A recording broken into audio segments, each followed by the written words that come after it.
toleransi di dalam Islam itu sebenarnya adalah tidak saling mengganggu.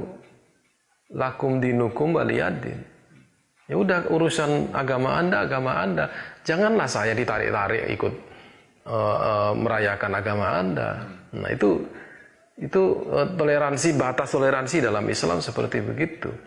Toleransi kemudian kita ikut di gereja yang satu ngaji, satu nyanyi-nyanyi, bukan toleransi itu. Itu adalah merusak akidah. Nah, toleransi itu bukan juga menghormati, Pak. Kalau kita menghormati, coba ayat-ayat Quran itu tidak menghormati agama Nasrani dan Yahudi, karena menyalahkan itu, iya kan? Tidak menghormati, saling memahami, ya, lakum dinukum waliyadin tadi itu, dan tidak saling mengganggu.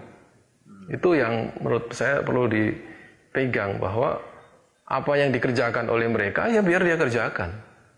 Ya, mereka mau ke gereja hari Ahad, itu nggak ada masalah. Mau merayakan Natal besar-besaran, nggak ada masalah, silakan.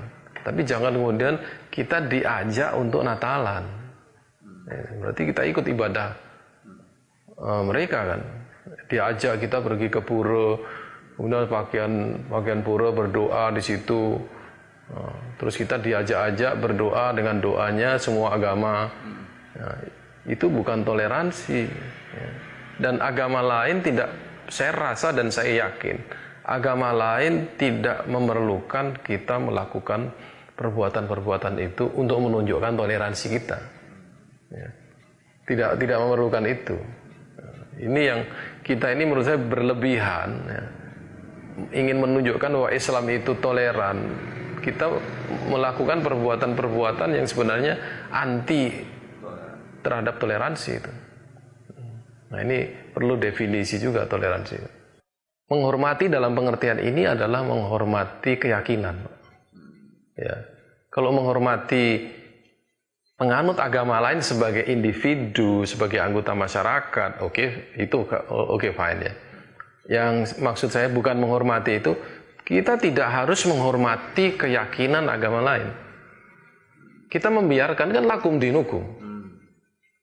Ayatnya itu lakum dinukum, agamamu itu ya agamamu. Ya. Saya respect kepada agamamu kan tidak.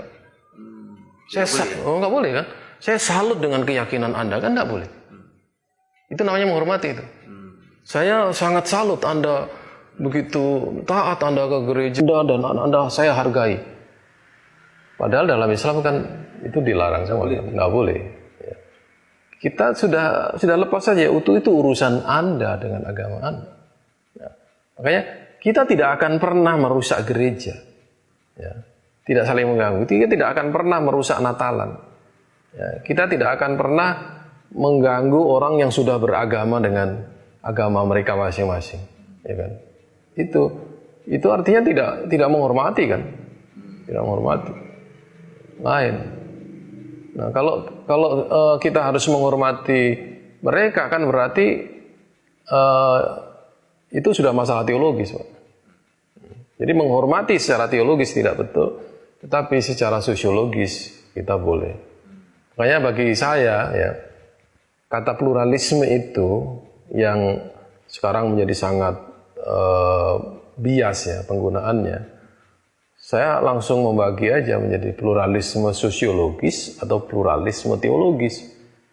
Nah, kalau pluralisme teologis itu berarti kan Anda masuk dalam ranah penyamaan agama-agama atau pembenaran agama-agama. Tapi kalau pluralisme sosiologis, ya, berarti itu adalah sebuah situasi di mana Anda hidup bersama dengan berbagai macam agama, ya.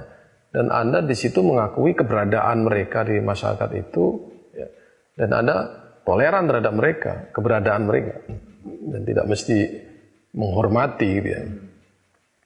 Kalau secara sosiologis kita menghormati karena dia manusia. Ya.